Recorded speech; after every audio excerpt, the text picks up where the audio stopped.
E a gente vai continuar falando de sonegação. Exatamente, com a Thaís Herédia, ela já está aqui comigo, a gente continua falando sobre sonegação. Thaís, a sonegação, você me falava, claro, que além de gerar uma perda de arrecadação, provoca perda na qualidade de investimento do setor público. É uma conta caríssima para o país, então, né?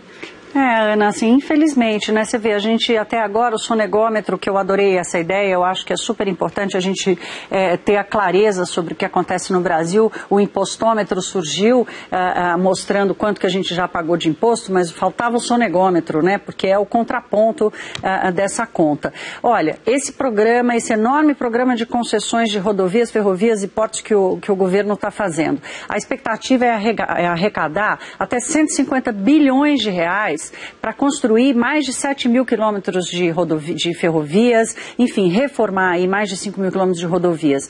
A gente sonegou até agora mais de 300 bilhões. Até o final do ano pode ultrapassar 400 bilhões. É um ralo de dinheiro que vai sumindo, né? O procurador que nos falou aí um pouco do sonegômetro falou muito desse imposto caro, né? Que a sonegação acaba virando um imposto para a classe menos favorecida da população.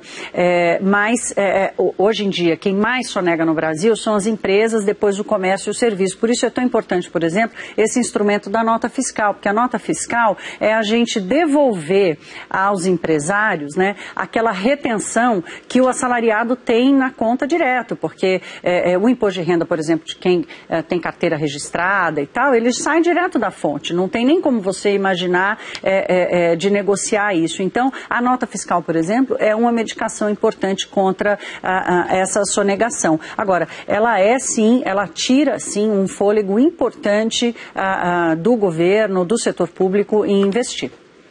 Thaís, você falou aí de 300 bilhões, né, que são sonegados. Esse número é muito grande, inclusive é maior que o PIB de todos os estados brasileiros, sem ser Rio, São Paulo e Minas. Quer dizer, é um absurdo a quantidade de dinheiro que é sonegada, né?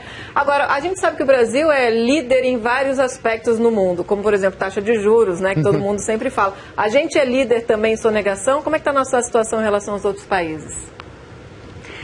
Raquel, essa liderança a gente tem que dar graças a Deus que a gente não tem, mas isso não significa que é legal, não. Olha, aqui na América Latina, os campeões aí de sonegação, por um critério utilizado até pelos sindicatos procuradores da Fazenda e pelo IBPT, que é o Instituto Brasileiro de Tributos, Bolívia, são os países Bolívia e Venezuela. O índice que eles utilizam é assim, 25%, pelo faturamento das empresas. Então, aqui no Brasil, o índice de sonegação chega a ser 25% do faturamento das empresas. Na Bolívia e na Venezuela é 40%. Agora, em comparação, o Chile, que está aqui do lado, é de 15%. O México é mais do que nós, é 35%. Agora, não é importante só ver esse número, não. A gente tem que ver, na contraponta, qual é a carga tributária, né? De novo, vem a comparação aí entre o imposto que a gente paga e os impostos que são sonegados. A carga tributária no Brasil é de 36%, mais ou menos, fechou nisso no ano passado. No Chile, que a sonegação é de 15% do faturamento das empresas, a carga tributária é de 20%. Se a gente for para a Suécia, por exemplo, os países ricos, Suécia, Dinamarca, os países da OCDE, que é a Organização dos Países Ricos, a média desse índice sobre o faturamento das empresas é de 7%. Na Suécia, o imposto é de 49%. Então, essa relação entre a carga tributária muito alta e a sonegação muito alta, também ela acaba não se sustentando, não fica de pé essa tese. Então, a gente não é campeão nem de taxa de tributos e nem de sonegação. Mas o equilíbrio entre o que a gente paga e o que a gente recebe de volta, ou o que o país acaba sonegando, ainda está muito ruim. Thaís, a forma de cobrança dos impostos também é muito complicada no Brasil, né? A quantidade de impostos também é uma quantidade absurda. Essa reforma tributária sai ou não sai, hein? Ixi, Luciano, não valendo milagre. Já respondeu, né? Ixi.